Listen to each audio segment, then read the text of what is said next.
The Rolle's theorem आणि Lagrange mean value theorem त्याच्यावरचे question. ठीक आहे.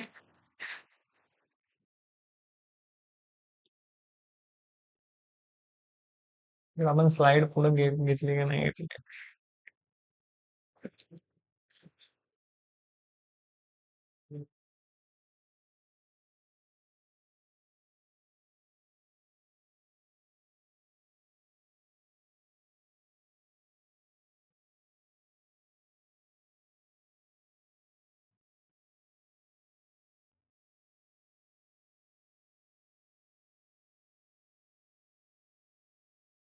ठीक आहे, असंच राहू द्या. Check whether the conditions of the Rolle's theorem are satisfied by the following function or not. Condition of Rolle's theorem काय असतात? एफ ऑफ एक्स हे डिफरन्शिएबल आणि कंटिन्युअस असलं पाहिजे. F of x should be continuous and differentiable on continuous on closed interval a comma b आणि differentiable on open interval of a comma b. बरोबर, ही पहिली कंडिशन. आणि दुसरी कंडिशन काय? F of a is equal to F of b असला पाहिजे. एवढंच चेक करायचं आहे आता आपल्याला. मग हे पहा, हा क्वेश्चन पहा पहिला. पहिली कंडिशन, एफ ऑफ एक्स कसं फंक्शन आहे? Polynomial function. पॉलिनॉमियल आहे का? क्वाड्रेटिक आहे. क्वाड्रेटिक म्हणजे पॉलिनॉमियल आहेच आहे. ठीक आहे. तर every polynomial function is always continuous, म्हणजे हे कंटिन्युअस आहे. Every polynomial function is always differentiable, म्हणजे डिफरन्शिएबल पण आहे. कारण की हे पॉलिनॉमियल फंक्शन आहे. पॉलिनॉमियल फंक्शन आहे, त्याच्यामुळे ते कंटिन्युअस पण आहे, डिफरन्शिएबल आहे ऑन रिअल नंबर्स. एवढ्या एवढ्या इंटरव्हल मध्ये तर असणारच असणार. बरोबर, ही पहिली कंडिशन सॅटिस्फाईड. आता दुसरी कंडिशन काय असते? F of a is equal to F of b असला पाहिजे. आता हे आपल्याला दिलंय x belongs to a to b. A काय आपला 1, बी काय आहे 4. मग एफ ऑफ 1 काढा. एफ ऑफ ए म्हणजे एफ ऑफ 1 काढा. एंड पॉइंट्सवर इक्वल व्हॅल्यूज असल्या पाहिजे ना. ह्या तीन कंडिशन आहे रोल थेरमच्या. एफ ऑफ ए काय आला? 1 स्क्वेअर मायनस 2 इंटू 1 प्लस 3, म्हणजे 1 मायनस 2 प्लस 3, म्हणजे -1 प्लस 3 2. बरोबर. ते बंद कर रे, थोडं थोडं. हा,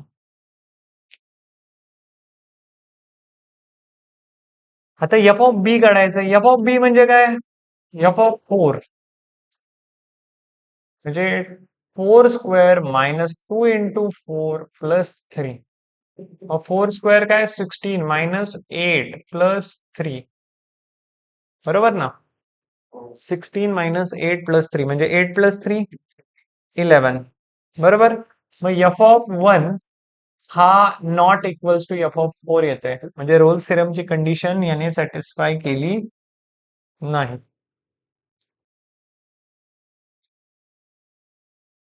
कळत आहे? म्हणून has the condition of Rolle theorem are not satisfied. जर कंडिशनच सॅटिस्फाय केली नाही तर व्हेरीफाईला कसं जाऊ? म्हणजे देर एक्झिस्ट पॉईंट म्हणजे ते तिथून पुढे बोलूच शकत नाही. कळत आहे? इथं तुम्ही म्हणाल की has the condition of the Rolle theorem is not satisfied. Not satisfied.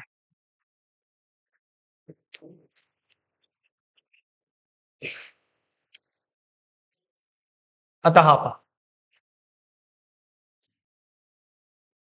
F of 0 काढा. हा, हे फंक्शन कोणतं आहे? पॉलिनॉमियल. त्याच्यामुळे हे कंटिन्युअस आणि डिफरन्शिएबल असणारच असणार. पॉलिनॉमियल कंटिन्युअस आणि डिफरन्शिएबल असणार. मग आता आपल्याला फक्त दुसरी कंडिशन चेक करायची. म्हणजे पहिली कंडिशन आहे, since it is a polynomial function it is always continuous and differentiable. आता दुसरी कंडिशन काय? एफ ऑफ 0 एंड पॉइंट्स, ह्याला ए म्हणा,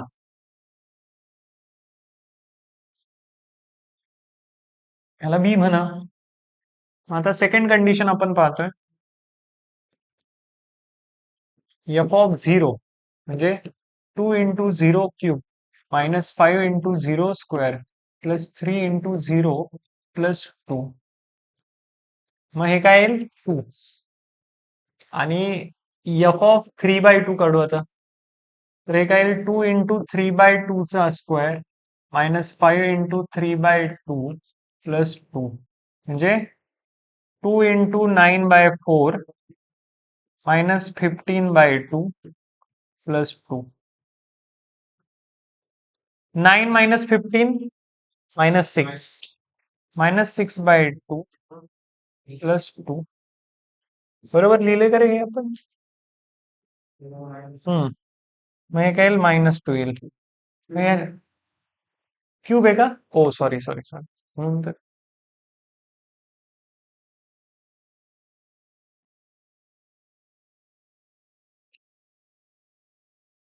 क्यूब. मग हे काय येईल 2 इंटू हा अरे मी इथून एवढंच पाहिलं. ठीक आहे ठीक आहे. 2 इंटू 3/2 चा क्यूब -5 इंटू 3/2 चा स्क्वेअर +3 इंटू 3/2 +2 म्हणजे काय येईल 2 इंटू 9 9 नाही आता 27/4 27/4 -5 इंटू 9/4 4 नाही ते 8 येईल ना 22 चा क्यूब 8 9/4 +9/2 +2 आता ह्यांच्या तिघांचा एलसीएम सेम करून जाऊ शकता किंवा 2 4 जा 8 27/4 -45/4 आणि इथं जर कराल तर 18/4 प्लस 2 2 ठेवू मला वाटतं एकमेकांना कॅन्सल होईल 27 + 18 45/4 -45/4 +2 and that is equals to 2 since f of 0 is equals to f of 3/2 hence all the condition of Rolle's theorems are satisfied hence all the conditions of Rolle's theorem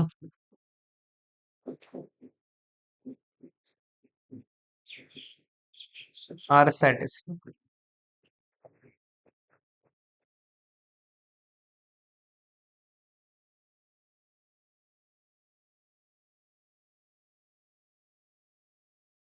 Thus are verified नाही.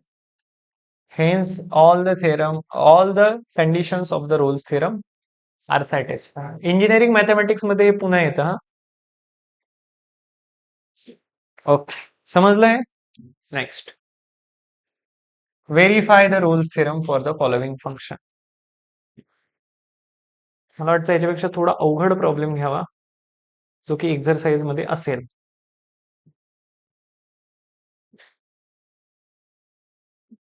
हाच राहू द्या सध्या नंतर थोडं advance झालो आपण की मग पाहू.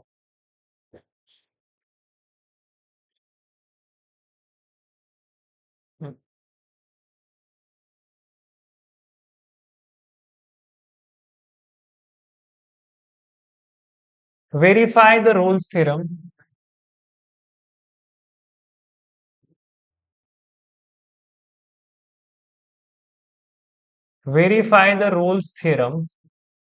For the following function. Verify करायचं. व्हेरीफाय करण्यासाठी तुम्हाला रोल्स थेरम च्या सगळ्या कंडिशन सॅटिस्फाय करते का ते फंक्शन ते पण चेक करावं लागेल आणि ते चेक केल्यानंतर तुम्हाला म्हणावं लागेल there exist point C in between them such that F dash of C is equals to 0. आठवतंय रोल्स थेरम? मग काय करणार आता?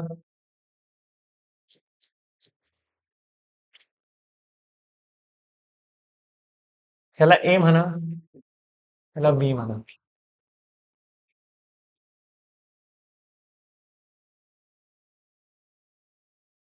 ए आणि बी बरोबर. आता एफ ऑफ एक्स काय? F of x is equals to e raise to the power x into sine x minus cos x. Trigonometric functions are always काय continuous and differentiable.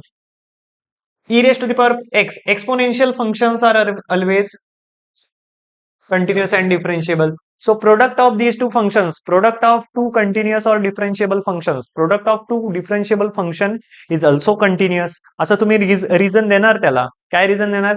e raised to the power x is the exponential function which is always continuous and differentiable. Sin x minus cos x, this is the trigonometric function which is always continuous and differentiable on its domain or over its domain. Hence, the product of exponential and trigonometric functions is also the continuous function. Whatever the function is obtained by taking the product is also continuous and differentiable over its domain. और on its domain. आता हे झाल्यानंतर पहिली condition बोलल्यानंतर second कंडिशनला काय करणार तुम्ही? F of a is equal to F of b आहे की नाही ते चेक करणार. म्हणजे एफ ऑफ पाय बाय 4. हे काय येईल? ई ची पॉवर पाय बाय 4. हे कॉम्प्लेक्स नंबर सारखं दिसतंय का रे? D मॉरियूज form. आणि दुसरा म्हणजे दोन फॉर्म असतात ना. डी मॉरियूज तर थेरम असतो. आयलर फॉर्म आणि दुसरा ट्रिग्नोमेट्रिकचा फॉर्म. तर ते जाऊ द्या, लक्ष द्या. Sine pi by 4 minus cos pi by 4. हे तर 0 बनेल ना. 1/√2 मायनस 1/√2 इज 0. आता f of 5 pi by 4. 5 pi by 4 म्हणजे किती रे? कुठल्या क्वाड्रंट मध्ये असेल? ई ची power 5 pi by 4 sign 5 pi by 4. अरे 5 पाय बाय 4 थोडी ना पहिल्या क्वाड्रंट मध्ये असेल. Cos of 5 pi by 4. 5 pi by 4 म्हणजे 5 इंटू 45. 45 इंटू 5 म्हणजे 225. 225 म्हणजे थर्ड क्वाड्रंट मध्ये. थर्ड क्वाड्रंट मध्ये साइन पण निगेटिव्ह, कॉस पण निगेटिव्ह. म्हणजे असं बनेल ई ची पॉवर 5 पाय बाय 4 इंटू इथं तर हे तर काय बनलं? 1/√2 मायनस 1/√2. आता इथं पहा, साइन कसा येईल? निगेटिव्ह येईल, मायनस 1/√2 येईल. आणि कॉस कॉस पण मायनस 1/√2. म्हणजे इथं पण आन्सर 0.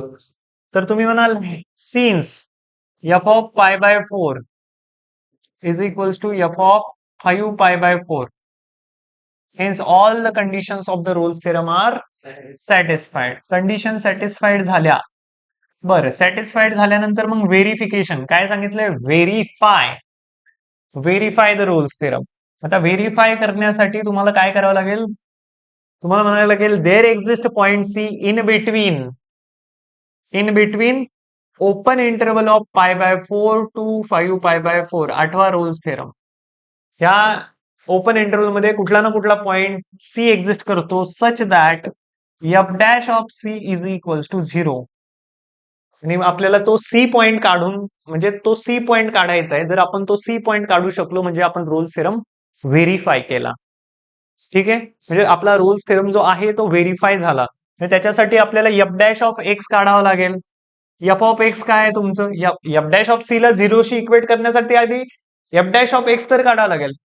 एफ ऑफ एक्स काय? हा आहे एफ ऑफ एक्स. त्याचं डेरिव्हेटिव्ह म्हणजे ई ची power x first as it is, derivative of second. साइनचा डेरिव्हेटिव्ह कॉस एक्स, कॉसचा डेरिव्हेटिव्ह मायनस साइन एक्स. म्हणजे cos x plus sine x. बरोबर. Plus second as it is derivative of first. E raise to the power एक्सचा derivative e raise to the power x आणि second as it is sine x minus cos x as it is. आता E ची power x ला जर common घेतलं तर हे काय बनेल? ई ची power x in bracket cos x plus sine x plus sine x minus cos x. Plus cos x आणि मायनस कॉस एक्स कॅन्सल होईल आणि काय राहील? 2 साइन एक्स किंवा तुम्ही असं म्हणू शकता 2 into E raise to the power x into sine X. F dash of X आलं. आता आपल्याला काय करायचंय?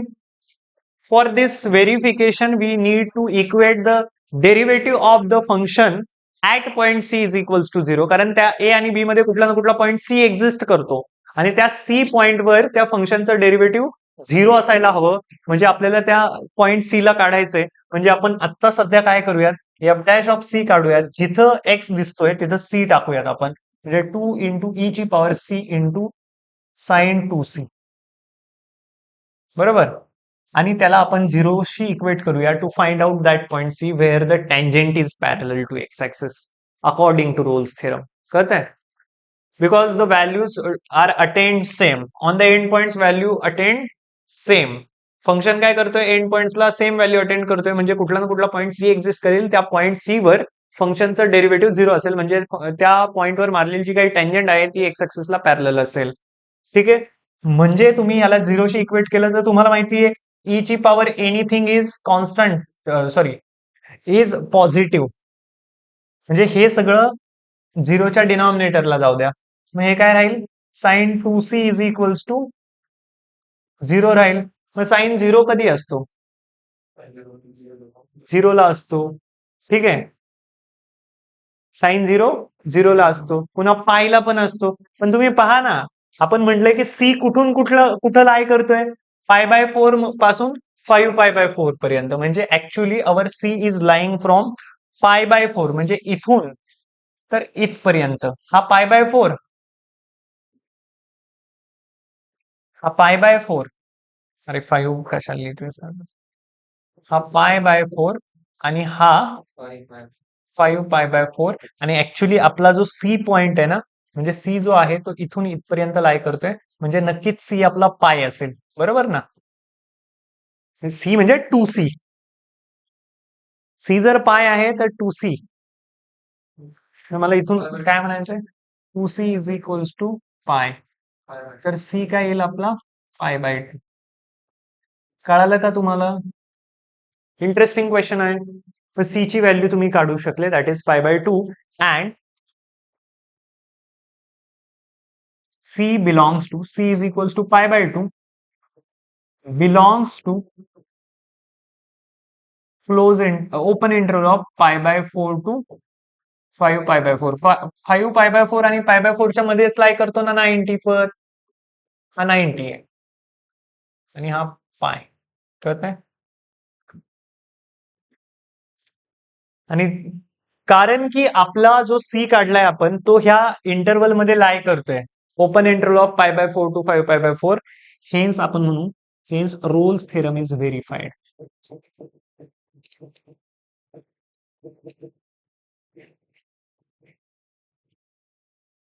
रोल्स थेरम काय झाला?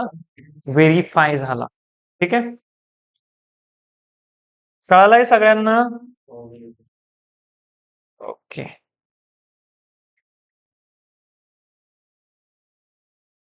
झाले.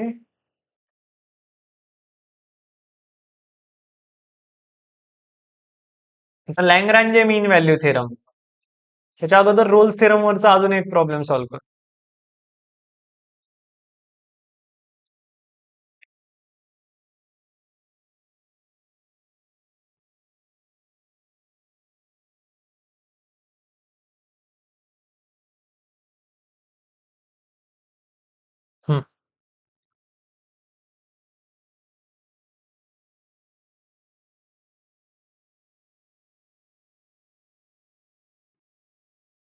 Rolls theorem hold for function f of x is equals to x-2 into log x, बरोबर, where x belongs to 1 to 2, closed interval of 1 to 2. Show that equation x log x is equals to 2 minus x is satisfied by at least one value of x in between them. अरे बापरे, कसला question आहे हा? असे question ची demand असते मेन्सची. Rolls theorem ह्या फंक्शनने hold केलाय, म्हणजे f of a is equals to F of b आहेच आहे. अजून काय? फंक्शन कंटिन्युअस डिफरन्शिएबल आहेच आहे. आणि 1 आणि 2 मध्ये असा कुठला ना कुठला पॉइंट सी लाय करतोय, ज्या पॉइंटवर फंक्शनचं डेरिव्हेटिव्ह 0 आहे. ठीक आहे, मग त्याच्यासाठी मी काय करतो माहिती, एफ डॅश ऑफ एक्स काढतो डायरेक्ट. आता मला चेक करायची गरज नाही F of 1 is equals to F of 2 आहे की नाही, कारण त्यांनी ऑलरेडी सांगितले की रोल्स थेरम होल्ड्स. म्हणजे ह्या फंक्शनने रोल्स थेरम काय केलाय? सॅटिस्फाय केलाय, व्हेरीफाय केलाय. एफ डॅश ऑफ एक्स काय येईल? First as it is derivative of second 1 upon X, plus second as it is derivative of x-2 is X, sorry 1, F dash of x.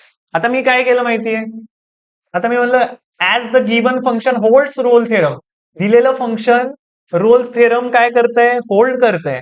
म्हणजे असा कुठला ना कुठला पॉइंट सी त्याच्यामध्ये लाय करत असेल, ज्या पॉइंट सी वर फंक्शनचं डेरिव्हेटिव्ह 0 असेल, म्हणजे असलंच पाहिजे, कारण रोल थेरम होल्ड केलाय.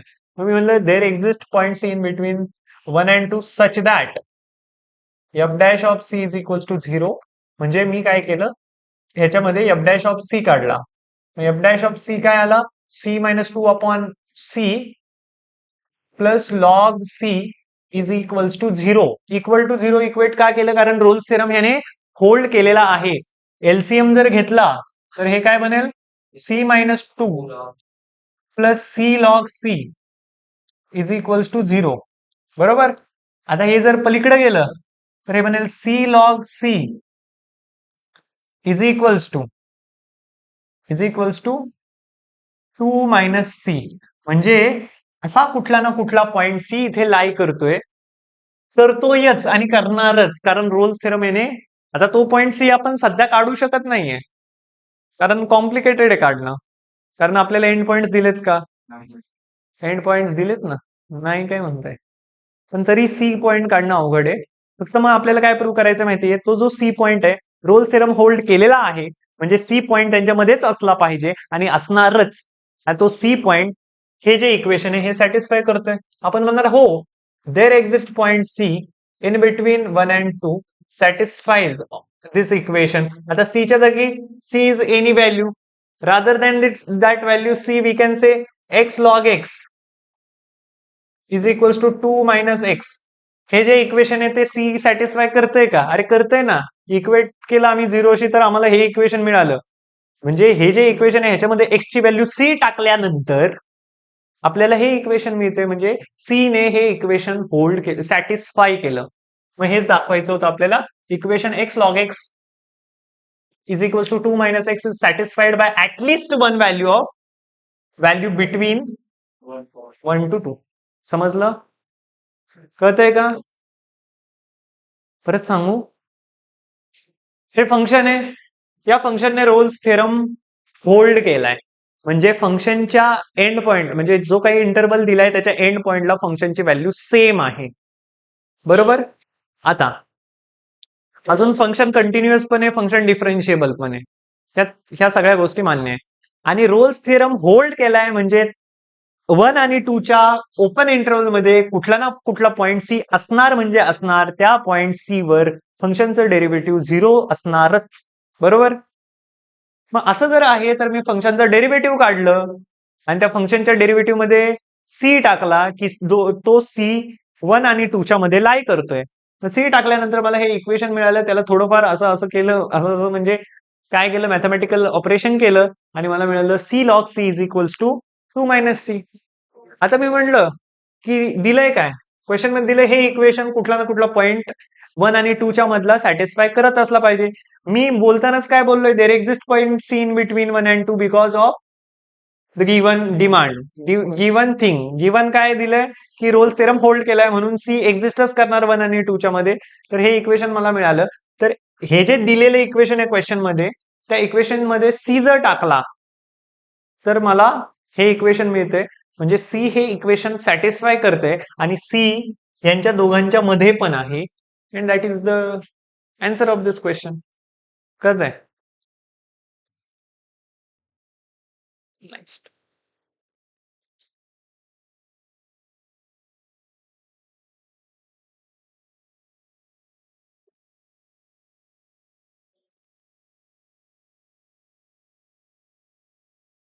एवढं पण काय अवघड नाही रे. डिफरन्शिएशन मध्ये याच्यापेक्षा मोठ्या मोठ्या फंक्शनचे डेरिव्हेटिव्ह काढलेत तुम्हाला.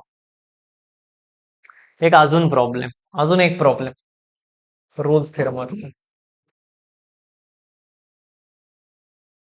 हा प्रॉब्लेम घेतला तरी कंटाळा येतोय, थिअरी घेतली तरी कंटाळा येतोय. रिवाइज करून नाही आले ना तुम्ही. Rolls theorem hold for the function f of x. दिसतंय ना सगळ्यांना?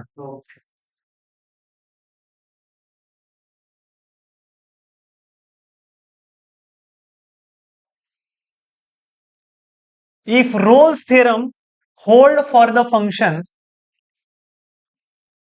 f of x is equals to x cube plus px square plus qx plus 5 and x is in between 1 and 3, म्हणजे एंड पॉइंट्स दिलेत, with c is equals to 2 plus 1 upon root 3 find the values of p and q.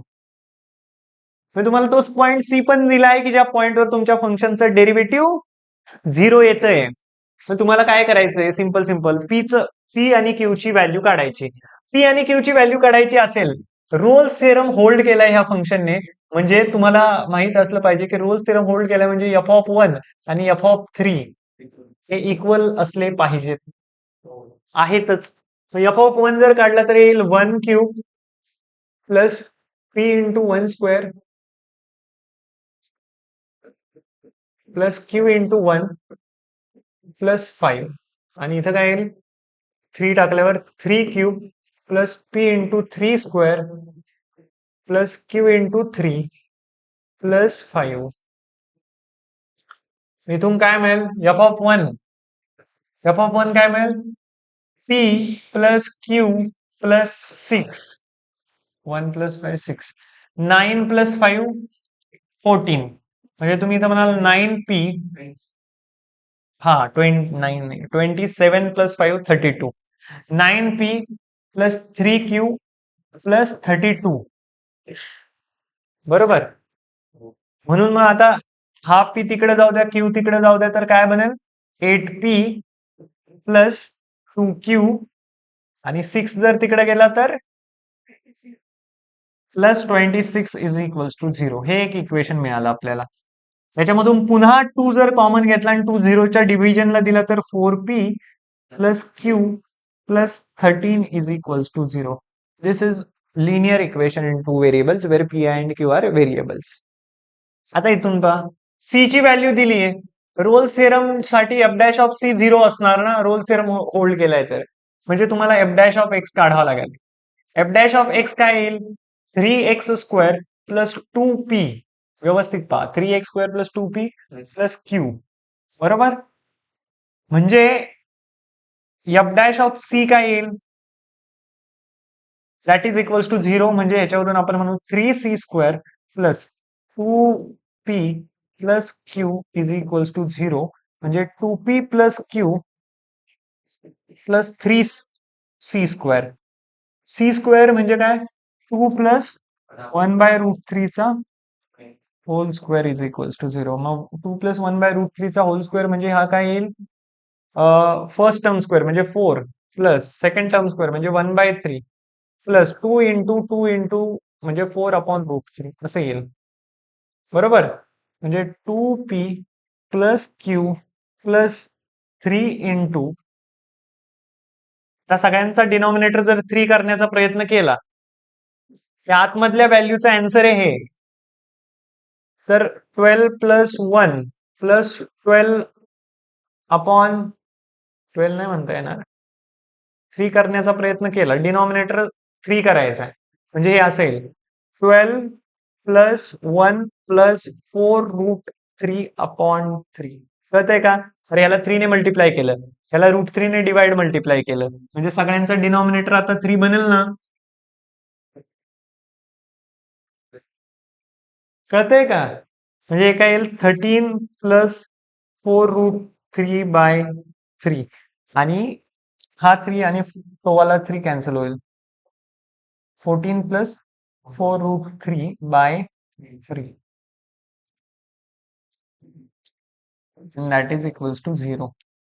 मग 3 ला 3 cancel, याच्यावरून काय येईल? P plus Q is equals to, किंवा 2p plus Q plus 13 plus 4 root 3 is equals to 0. Okay. काय? मग 2 equation in 2 variable मिळाले ना आपल्याला. पहिलं इक्वेशन पहा. 4p plus Q is equals to -13. काय? 4p plus Q is equals to -13. दुसरं equation 2p plus Q is equals to -13 minus 4 root 3. 2p plus Q is equal to -13 minus 4 root 3. आता ह्याला काय करा? सबट्रॅक्ट करा. Subtract केलं तर 2p, Q ला क्यू जाईल, 13 मायनस 13 कॅन्सल होतील, आणि काय राहील? फक्त प्लसचा 4 रूट 3. म्हणजे पी काय आला? 2 रूट 3. कळतंय का? पी जर 2 रूट 3 आला, कुठल्या तरी एक इक्वेशन मध्ये टाका, दुसऱ्या इक्वेशन मध्ये टाकूया 2p plus Q is equals to -13 minus 4 root 3. आणि त्याच्यामध्ये पी ची व्हॅल्यू आपण काय टाकणार आहे? 2 रूट 3. म्हणजे हा 4 root 3 plus Q is equals to -13 minus 4 root 3. मग हा तिकडे गेला तर -13 -8√3 इज क्यू, म्हणजे क्यू इज इक्वल्स टू मायनसचा 13 प्लस 8√3. कुठला क्वेश्चन आहे? Rolle's theorem.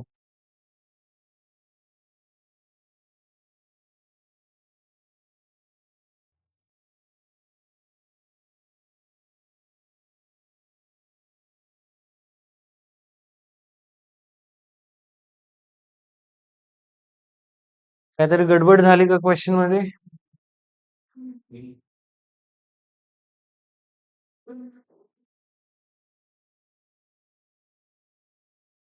डेरिव्हेटिव्ह सांगताना गडबड झाली. डेरिव्हेटिव्ह काढताना.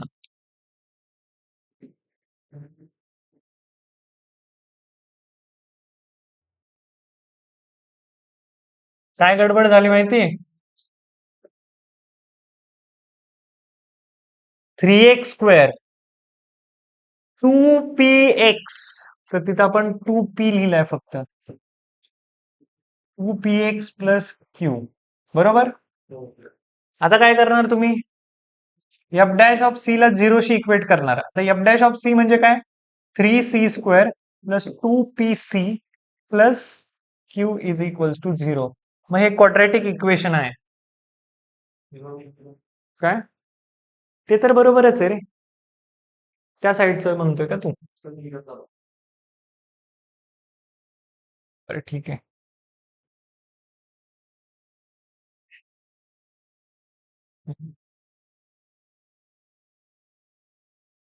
हे एवढं बरोबर आहे. कोणतं हे वाला? हे चुकलंय फक्त.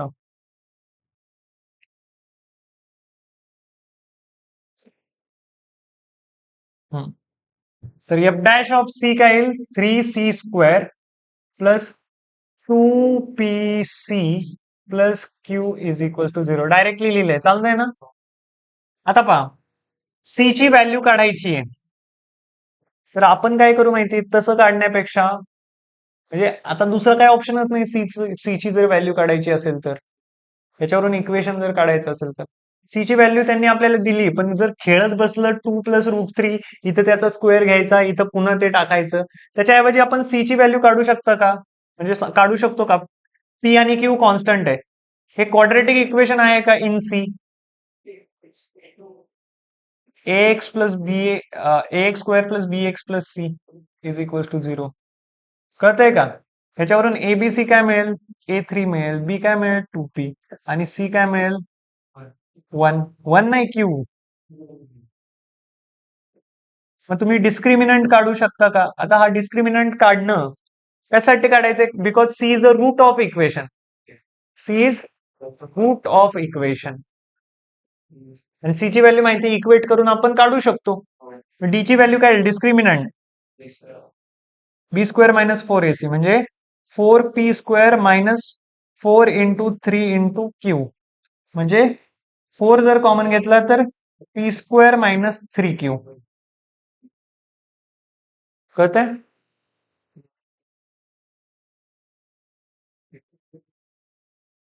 काय काय? हा डिस्क्रिमिनंट आला, बरोबर.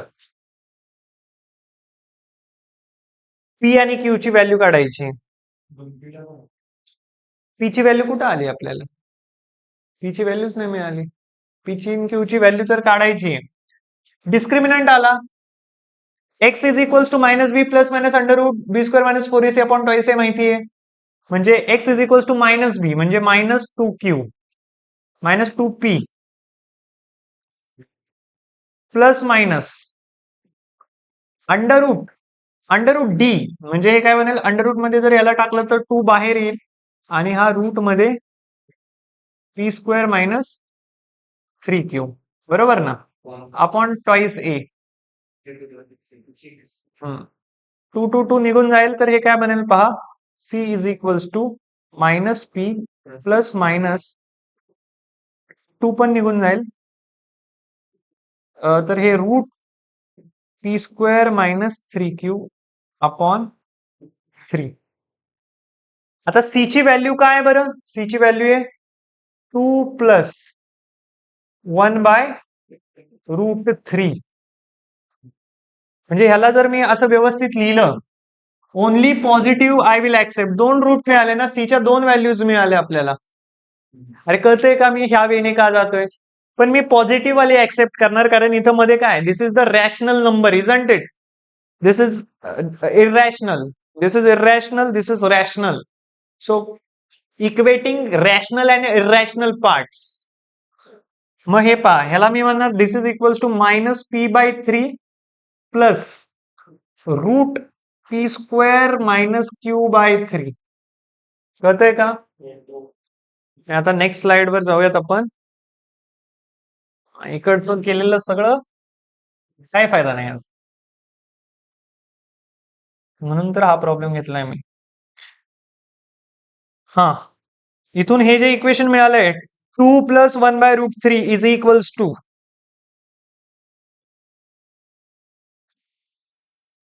2 + 1/√3 इज इक्वल्स टू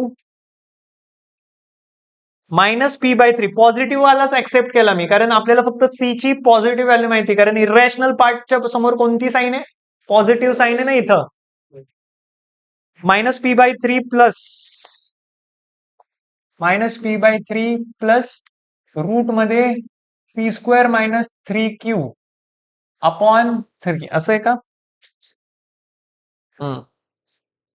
आता काय करणार? Equating rational and irrational part. Equating rational and irrational parts.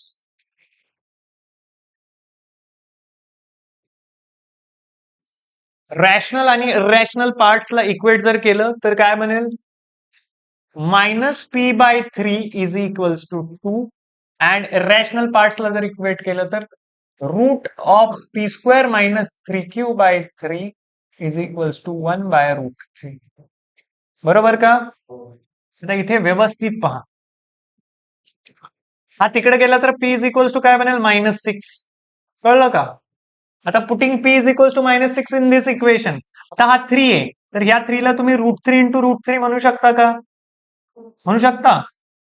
मग ह्या √3 ला हा √3 कॅन्सल, √3 1 सोबत, आणि हा राहिलेला √3 1 सोबत मल्टिप्लाय होईल, म्हणजे under root of p² - 3q is equals to √3. म्हणजे मी असं म्हणू का? Hence p² - 3q is equals to 3. √3 कशाला? रूट मधले इक्वल आले ना. आता p², p काय आलाय? -6, त्याचा square 36 -3q is equals to 3. 3 इकडे आला, 3q तिकडे गेला, तर 3q इज इक्वल्स टू 33. बरोबर का? म्हणजे q is equals to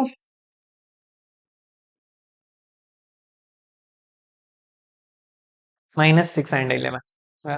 interesting question होतं की नाही? रॅशनल इरॅशनल पार्ट्सला इक्वेट करून आपल्याला पुढे जायचं होतं. ठीक आहे.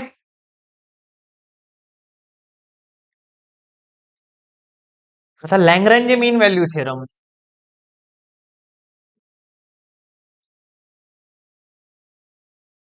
लॅग्रेंज मीन व्हॅल्यू थेरम काय असतो? जर तुमचं function y is equals to f(x), त्याच्या कंडिशन काय असतात? y is equals to f(x) हे फंक्शन कंटिन्युअस आणि डिफरन्शिएबल असलं पाहिजे. आणि असं जर असेल तर a आणि b हे जे एंड पॉइंट्स आहेत त्यांच्यामध्ये कुठला ना कुठला पॉईंट c एक्झिस्ट करतो, आणि त्या पॉईंट c ला जे आपण डेरिव्हेटिव्ह काढतो ते डेरिव्हेटिव्ह, आणि त्याच्या सिकँडचा स्लोप एंड पॉइंट मधून पास करणाऱ्या सिकँडचा स्लोप आणि त्या टँजेंटचा slope at point c same असतो. आता मग एक प्रॉब्लेम आपण लॅग्रेंज मीन व्हॅल्यू थेरमचा इथं घेऊ.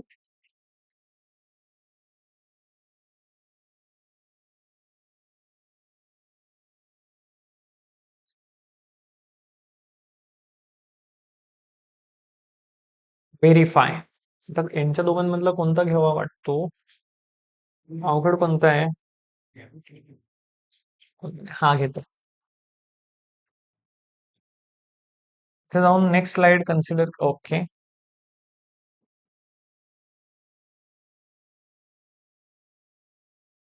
Verify Lagrange mean value theorem for the given function. Lagrange mean value theorem आपल्याला व्हेरीफाय करायचा आहे या फंक्शन साठी. लॅग्रेंजे मीन व्हॅल्यू थेरम माहिती आहे, f(x) कसं असलं पाहिजे? Continuous and differentiable. Polynomial function कसं असतं? Continuous and differentiable. Square root function is also continuous and differentiable. Square root फंक्शनचा ग्राफ पॅराबोला येतो ना, ठीक आहे, पण एक साइडेड पॅराबोला. वन साइडेड म्हणजे काय, समजा स्क्वेअर रूट फंक्शन असेल y is f of x is equals to root x, तर आपण म्हणू शकतो y is equals to root x, म्हणजे y square is equals to 4ax. हा अपवर्ड ओपनिंग पॅराबोला नसतो, हा राईटवर्ड ओपनिंग पॅराबोला, पण वरचा पार्ट येतो रूट साठी, कारण निगेटिव्ह आन्सर येऊ शकत नाही ना वायचं. कळतंय का?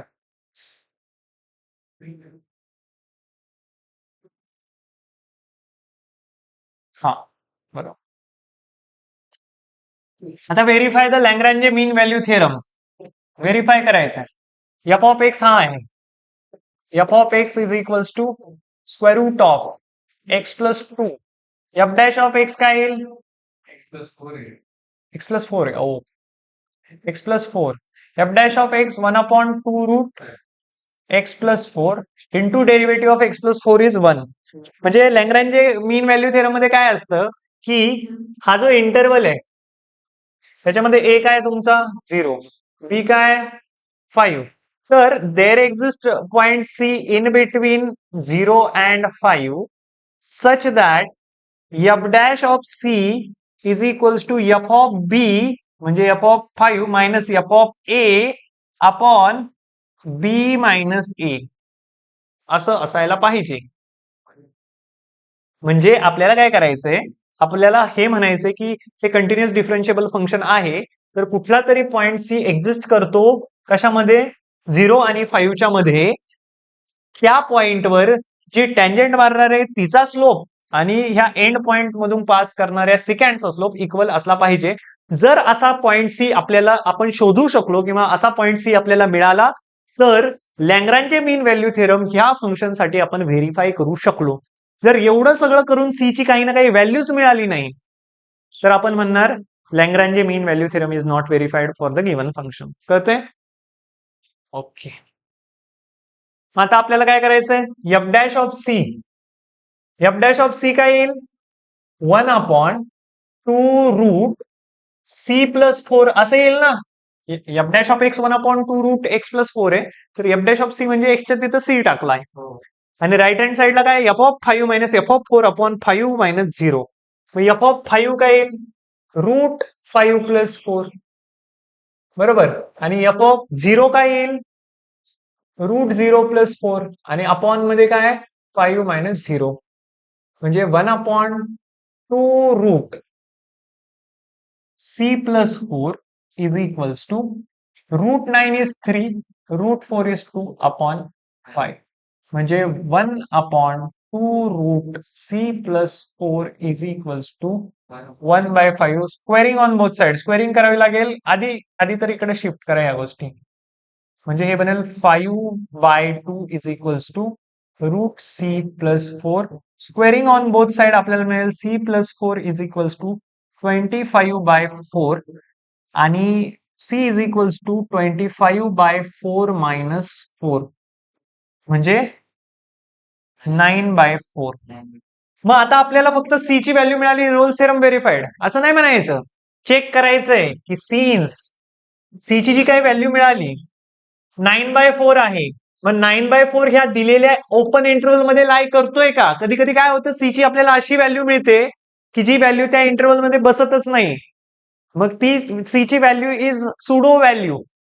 मग Rolls Lagrange mean value theorem अशा फंक्शन साठी व्हेरीफाय झाला नाही. पण आता 9/4 म्हणजे तुम्हाला काय वाटतं किती असतं, अप्रॉक्सिमेटली सांगा. 4 दुने 8 पॉईंट, 4 दुने 8, 4 पंचे 20, बरोबर ना, इक्वल्स टू 2.25 लाई करतोय का 0 आणि 5च्या मध्ये. पण तुम्ही म्हणणार since 9/5 C is equals to 9/4 lies between this open interval of 0 to 5, and hence we are saying LMVT verified. Lagrange mean value theorem is verified. Okay, so